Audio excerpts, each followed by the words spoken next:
Speaker, I move, seconded by Mr. Ford, that this House approves in general the budgetary policy of the government. Mr. Bethlenfalvy has moved, seconded by Mr. Ford, that this House approves in general the budgetary policy of the government. Going to ask the indulgence of the House to allow the pages to deliver the budgets to the members.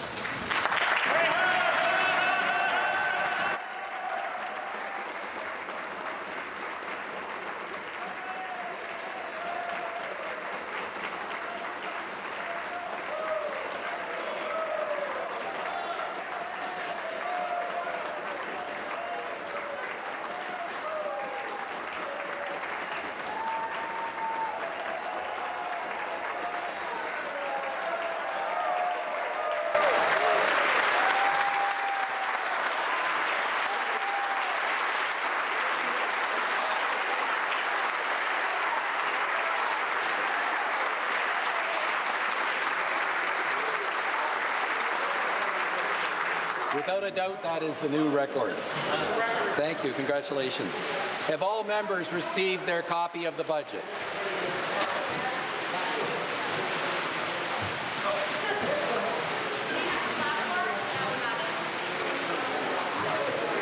Just wait 1 second.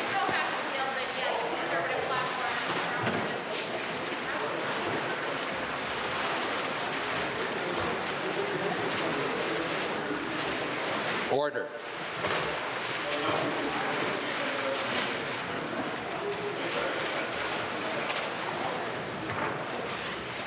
Once again, I'll recognize the Minister of Finance. Thank you, Mr. Speaker. Well, thank you, Mr. Speaker. First off, I want to acknowledge my mother, Esther Bethlenfalvy.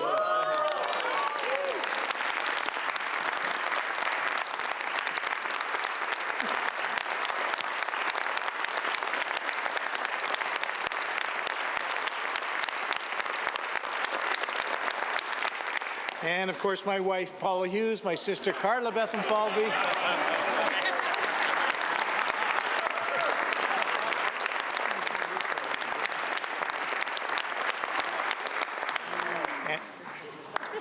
Thank you. And finally, my father, Nick, who's in hospital. Dad, get better soon. We're going to have a scotch together real soon. So thank you, Mr. Speaker. It's my honor to rise on behalf of Premier Ford and our entire government to introduce our 2022 budget. Mr. Speaker, it's a budget that says yes to rebuilding Ontario's economy. It's a budget that says yes to keeping costs down for Ontario families and putting more money back in their pockets. It's a budget that says yes for working for Ontario workers. And, Mr. Speaker, it's a budget that says yes to building highways, building transit, and building key infrastructure around our province, in a budget that says yes to keeping Ontario open today and in the future.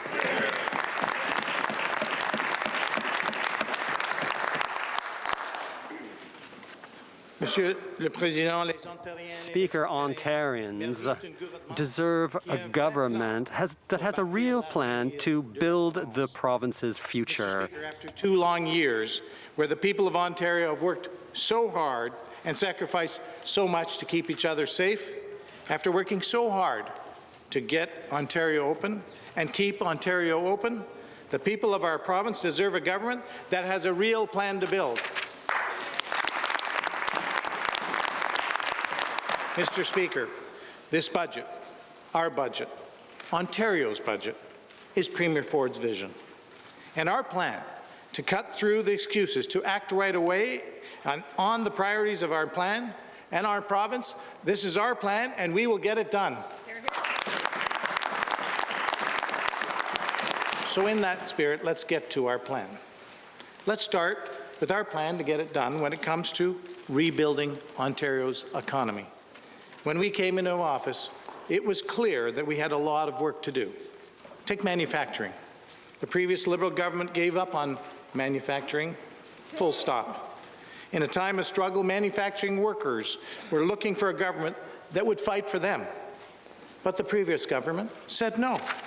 Not only did they fail to challenge the assumption that manufacturing decline was inevitable, they embraced it, to the tune of 300,000 lost manufacturing jobs over the course of more than a decade, Mr. Speaker. Where the Liberals said no, we've said yes.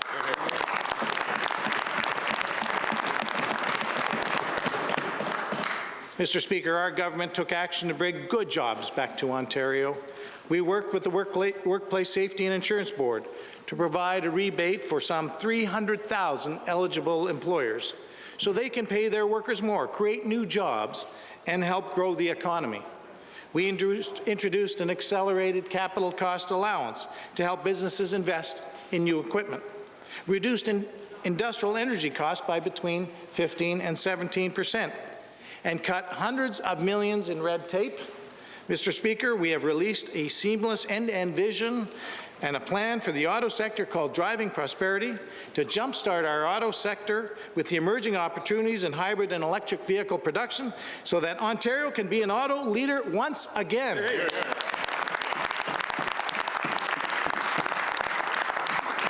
And we're already getting it done. We are proud to partner with the federal government, municipal governments, and forward-thinking partners in key sectors such as the auto supply chain to transform our auto sector, including Dofasco, on a once-in-a-generation $1.8 billion investment to make Ontario a world-leading producer of clean steel. This investment also secures Hamilton's position as a world leader in steel production, Mr. Speaker, and ensures a sustainable and growing future for the 4,600 people in Hamilton who work there.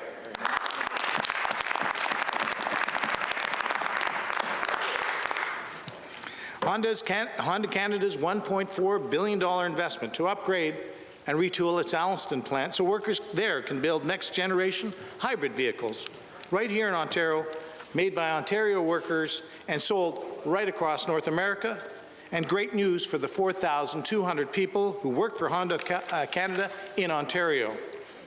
But wait, Mr. Speaker, there's more. The $2 billion investment by General Motors to pave the way for GM's first ever electric vehicle production line in Ontario at Ingersoll.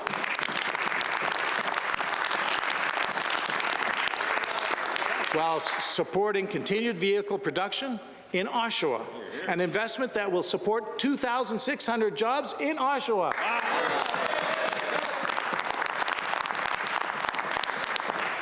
But, Mr. Speaker, wait, there's more. The largest greenfield investment in over a decade, $5 billion by LG Energy Solutions and Stellantis, to build Ontario's first ever large-scale electric vehicle battery manufacturing plant, an investment that will create 2,500 new jobs in the Windsor area.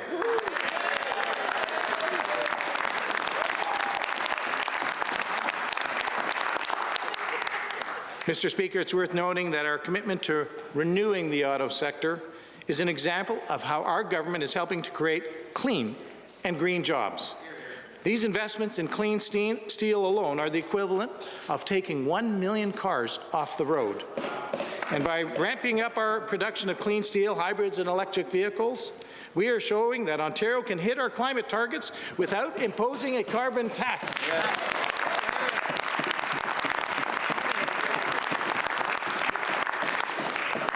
Now, Mr. Speaker, our commitment to rebuilding the auto sector also shows our commitment to ensuring Ontario's prosperity is shared. Every little town, every community has so much talent and so much potential, and all of them deserve to prosper. From the north to the east and the southwest, our plan will bring prosperity everywhere and for everyone. Every small city, every community, rich in talent and opportunity, and they all deserve to succeed. Mr. Speaker, from the north to the southwest to the east, our plan will bring prosperity everywhere for everyone in Ontario.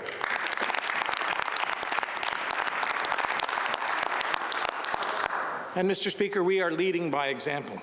Working with our provincial agency partners, we will ensure communities across the province benefit from good jobs working in government and for provincial agencies, starting with the relocation of the headquarters of the Workplace Safety and Insurance Board to London, And we are looking to headquarter new agencies like Supply Ontario, Invest Ontario, and Intellectual Property Ontario in communities outside of Toronto because, Mr. Speaker, every region in Ontario should have access to the opportunities that these jobs will bring.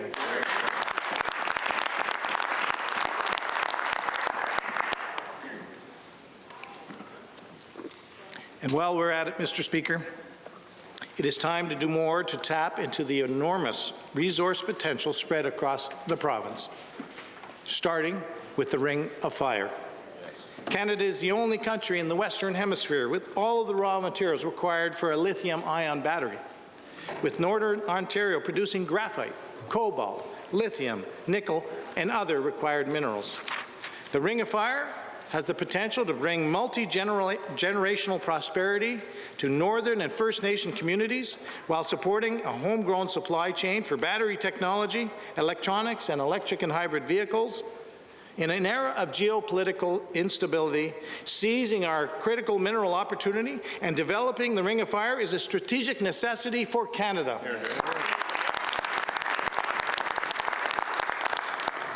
And our government has released our critical mineral strategy, a 5-year roadmap that will make this province a global leader in supplying critical minerals. And a key part of our plan, Speaker, is the corridor to prosperity of the roads to the Ring of Fire. Mr. Speaker, these roads will help bring critical minerals to the manufacturing hubs in the south, which will bring prosperity to Ontario's north and help improve access to health care, goods and services, education, housing, and economic opportunities for the First Nation communities. Our government is committed to spending up to $1 billion to build critical legacy infrastructure, including all-season roads to the Ring of Fire. And just this month, we reached a historic milestone, Mr. Speaker, with Martin Falls First Nation and Webequie First Nation submitting terms of reference for the proposed Northern Road Link all-season road project environmental assessment.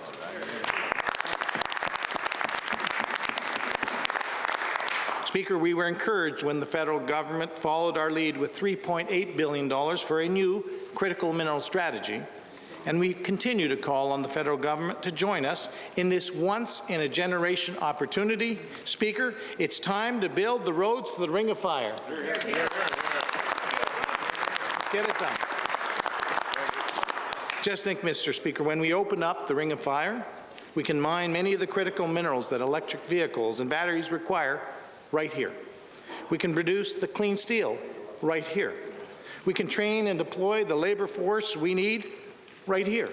We can assemble the hybrid and electric cars of the future right here. We can do it all right here in Ontario. Here. For years, the missing piece was a government that was prepared to tie it all together with a real plan. Well, Mr. Speaker, Ontario now has that government. So, Mr. Speaker, let's get it done. Here.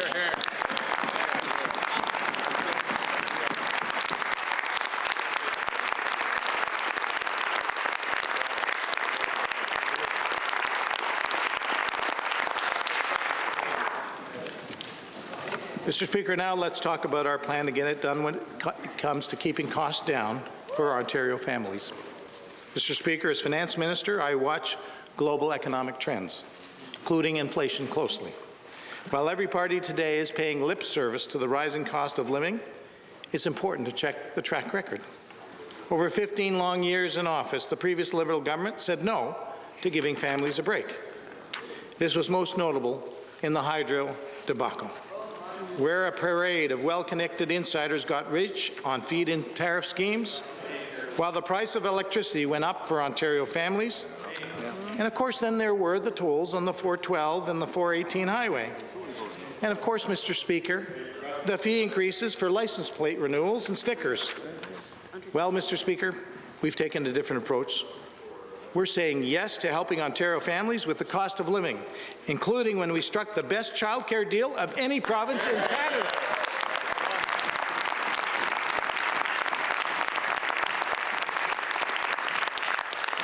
And Mr. Speaker, we are now taking the next step to help people across Ontario keep a few extra dollars in their pocket right now, so they can pay the rent, pay the bills, pay for gas, and pay for the groceries.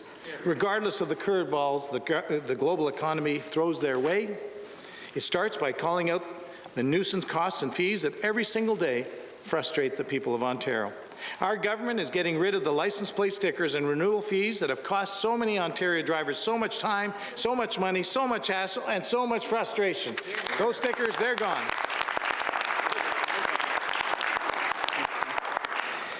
This on its own will save Ontario drivers $120 a year per vehicle in Southern Ontario and $60 a year per vehicle in the North. We're not done there, Mr. Speaker. We are also providing a refund of eligible fees paid since March 2020.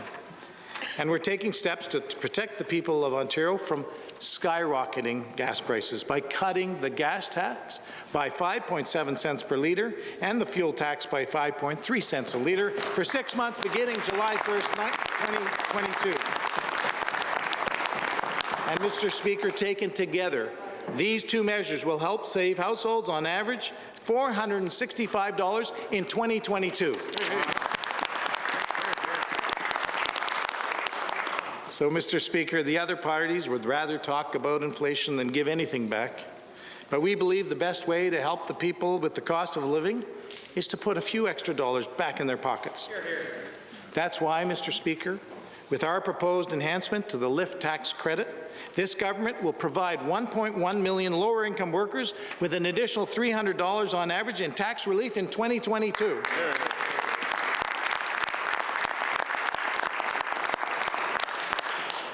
And, Mr. Speaker, in a measure near and dear to my own constituents and to families throughout Durham, we have also removed the tolls on Highway 412 and 418. It was time to correct this Liberal mistake and give drivers in Durham an overdue break, and we got it done.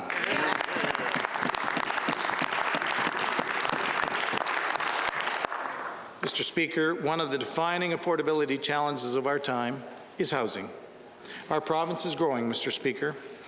Every year, people from across Canada and around the world choose Ontario to build their careers and raise their families here in Ontario. But every single year, they are putting pressure on our housing supply. And the dream of home ownership becomes further and further out of reach. Now, Mr. Speaker, where has the opposition been on the housing crisis, Mr. Speaker? All they want to do is talk. They've never seen a regulation that they didn't like. They've never seen a process they wouldn't like to slow down. Well, not us. We are saying yes to new homes, accessible homes, and affordable homes. We'll let others talk about housing. We're going to build housing right here in Ontario.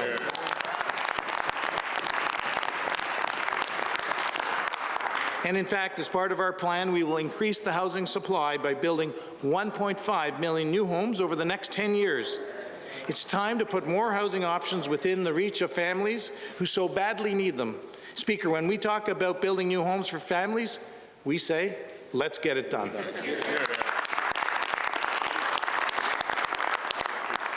So, Mr. Speaker, next I want to talk about our plan to get it done when it comes to building highways and key infrastructure.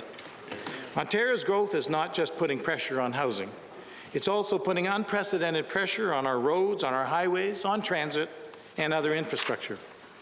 Today, as I give this speech, tens of thousands of people are stuck on the 400 series highways because for decades the previous government was unable to get things done. The previous government and its transportation minister didn't even try. It's like they were allergic to concrete. Mr. Speaker, they would spend a decade debating the route of a road or the route of a highway or allow the same old interest group vetoes to block things from getting done. Time after time, decisions were kicked down the road, appealed and reappealed, reviewed and re-reviewed, debated and re-debated, or just buried under. All right, Finance Minister Peter Bethlenfalvy delivering the budget.